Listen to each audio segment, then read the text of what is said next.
So I was staring dreamily at the confirmation email for my protein powder order when I looked down and I saw a link to a sister website. So obviously I click on it and the first thing I see is SARMS and test boosters. So obviously I fell down a bit of a rabbit hole and you are invited to join me. Okay, just a little bit of context, this won't take long. So steroids were invented back in the 1930s, 1935 to be exact. That's when testosterone was first isolated from bull balls, interestingly enough. But people didn't start hopping on and just absolutely blasting gear just yet. No. For now, steroid use was going to be pretty niche. During the Cold War, the Americans and the Russians were giving their athletes a bunch of gear so that hopefully their athletes would like have a huge edge and like absolutely slam the competition in the Olympics. And then the 70s was like the golden age of bodybuilding, right? So steroids became a lot more commonplace for the pro bodybuilders. Even then though, it wasn't super duper mainstream, but as we all know now, steroid use has whoosh, absolutely fucking skyrocketed. And nowadays most steroid users are like total casuals, like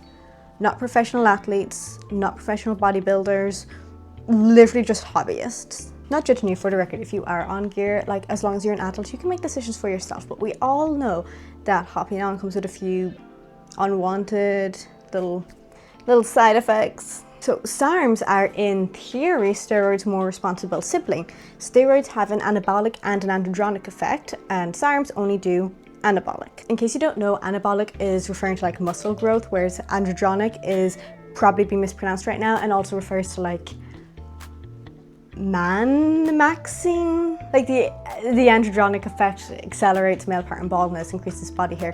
When women hop on, their like face structure can change to look more masculine, which is kind of crazy.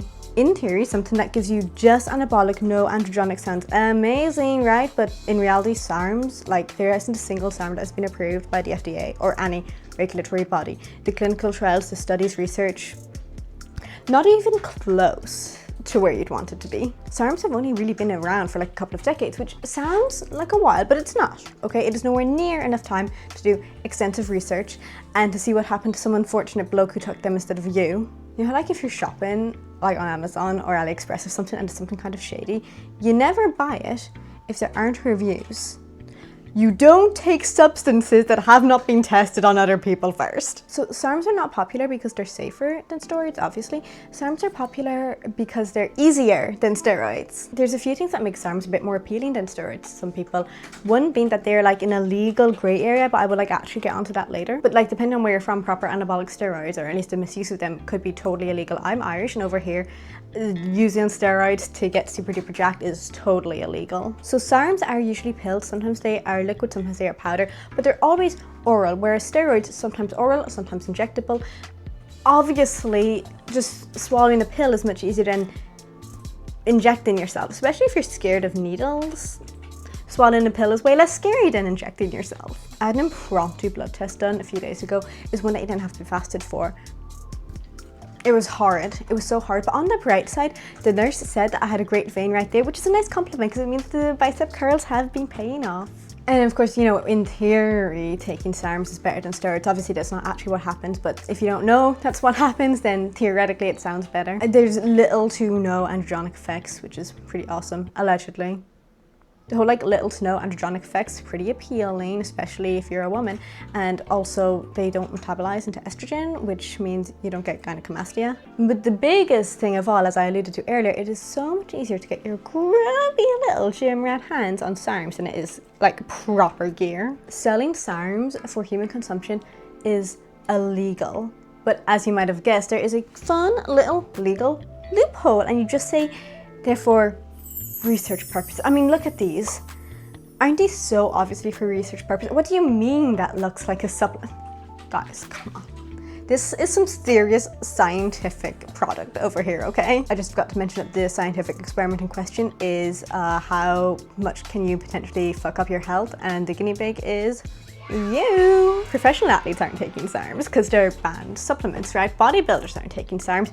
They're taking steroids. So who the fuck is taking SARMs? Well, it's people who don't know any better, probably mostly teenagers, like just generally casual gym goers. It is hard to find statistics on this kind of thing, but anecdotally, it seems to be a lot of teens whose brains have not developed yet. No offense, neither is mine, but yeah, it seems to be a lot of people who definitely do not know better. SARMs were only discovered less than 3 decades ago. They've only been popular for a handful of years. Like, that is nowhere near enough time to see what's going to happen to the people who have fucked around and found out. You know, you don't want to be the person who fucks around and finds out. You want to be the person who finds out and then makes an educated decision on whether or not to fuck around. This is normally where I would say that social media is going to bring back the plague and like convince your toddlers to hop on SARMs, start like running really intense cycles or something. But this time I'm not actually saying that, because when I was researching, I found surprisingly little. Now, to be fair, the term SARMs can't just be looked up on TikTok, and I think also on Instagram, although I'll have to double check that. So you have to, you know, censor it a little bit. So that probably prevented some videos from showing up. But even though like I couldn't see everything clearly, there was nowhere near as much as I was expecting, nowhere near as many likes on them as I was expecting, and also like they were mostly a few years old. Like, since a lot of them were a good few years old, you're not going to just be randomly recommended then. And I was looking this up a couple of days ago, and I was thinking, you know what, I'll give my feed a bit of time to start showing me all this stuff, because it's not used to me looking up this stuff. No, it's been a few days and literally like nothing. This has not been pushed on me at all. But I do worry that SARMs being so accessible could make them a gateway drug in a way to like even more intense steroids. And even then, even if they aren't a gateway drug to more intense performance enhancers, they're still really fucking dangerous. If you do insist on doing something, just like at least wait till your brain's fully developed, because you can't really go back a lot of the time. It's a permanent decision. You could wait, it'll be okay. And if you are going to hop on something, at least pick something that's been actually somewhat fucking researched. I feel like SARMs are to steroids that vapes are to cigarettes. Like, if you really insist on messing up your lungs or like your general health in terms of the performance enhancers, at least pick the one that looks slightly less ridiculous.